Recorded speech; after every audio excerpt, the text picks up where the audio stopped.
The 80s were loud, bright, and full of promise. It was a time when child stars weren't just famous, and they were household names. Faces you saw in every living room, from legendary sitcoms to cult classics. It truly was a golden era of screen magic. But what happened when the camera stopped rolling? Today we're counting down 5 of the most iconic child stars whose stories ended far too soon. At number 5, Dana Plato, a child star whose fame faded too soon. Dana Michelle Plato, born November 7, 1964 in Maywood, California, was adopted as an infant and raised in the San Fernando Valley. A gifted figure skater and child actress, she appeared in over 100 commercials before her first TV role at age 10. In 1978, she landed the role of Kimberly Drummond on Diff'rent Strokes, becoming one of the most beloved teen stars of the 80s. But the fame masked deep struggles. At 19, she became pregnant and was dropped from the show. What? This book?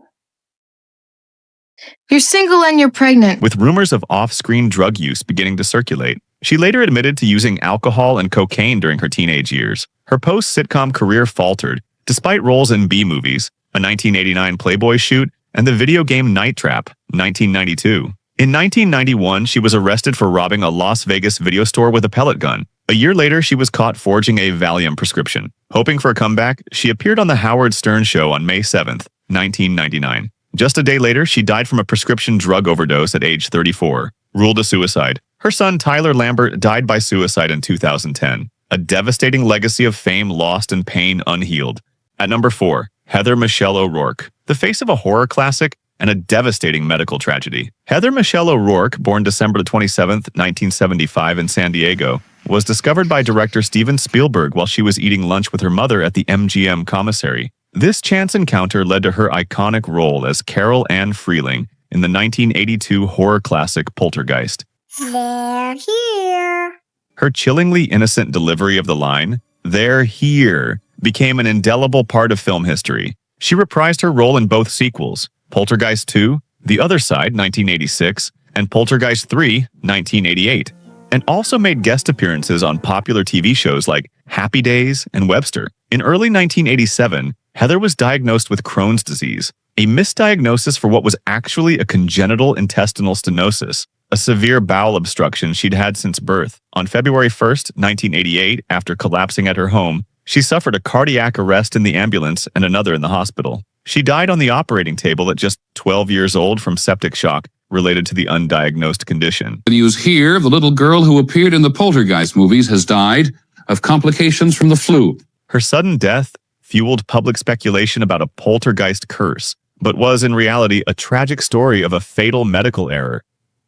At number 3 is Cory Haim, the heartthrob of a generation, lost to addiction and illness. Cory Ian Haim, born in Toronto on December 23, 1971, became one of the most beloved teen idols of the 1980s.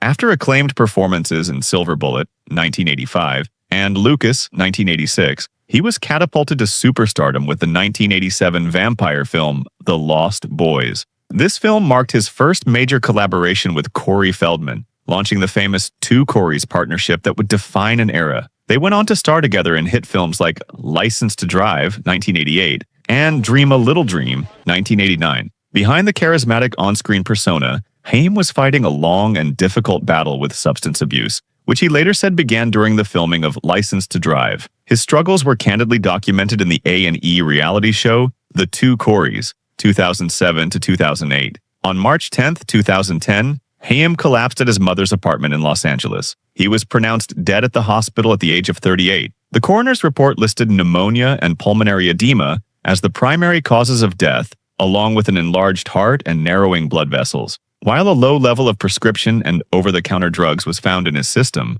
the report concluded they were not a contributing factor. However, it's widely believed that his years of addiction had taken a severe toll on his overall health.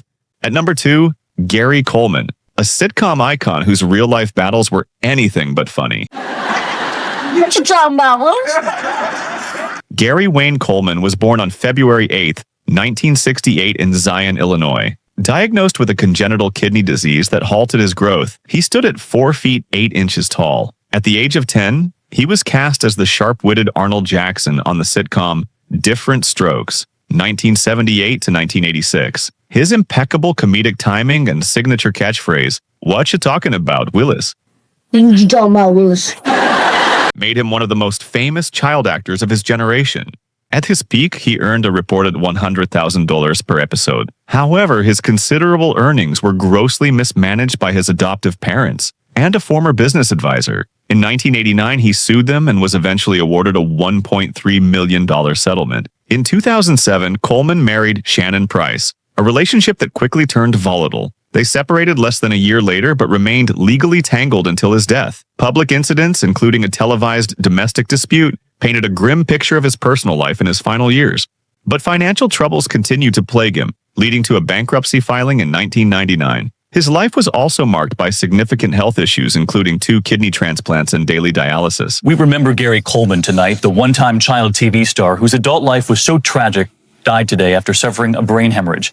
He was just 42 years old. On May 28, 2010, at the age of 42, Coleman died at a hospital in Provo, Utah, after suffering an epidural hematoma from a fall in his home. The legal battles over his estate that followed his death served as a grim final chapter to a life that starkly illustrates the potential for financial exploitation of child stars. And at number 1, River Phoenix, a generational talent lost in a single night. River Jude Phoenix, born August 23, 1970, in Madras, Oregon, was the embodiment of prodigious talent. Raised in a countercultural family that for a time belonged to the Children of God religious movement, Phoenix's raw ability was evident from a young age. His breakout role as Chris Chambers in the coming-of-age classic Stand By Me, 1986, earned him widespread acclaim. Hey, how do you know a Frenchman's been in your backyard? I'm French, okay? Your garbage cans are empty and your dog's pregnant.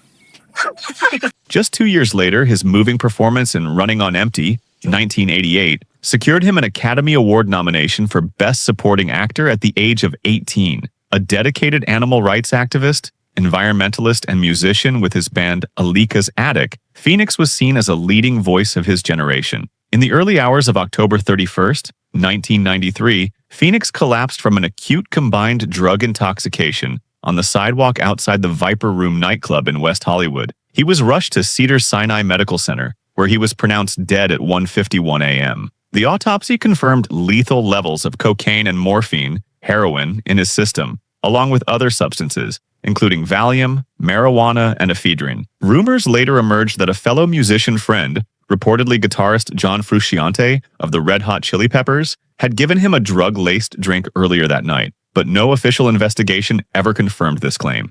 His shocking death sent ripples through Hollywood and remains one of its most profound and heartbreaking tragedies.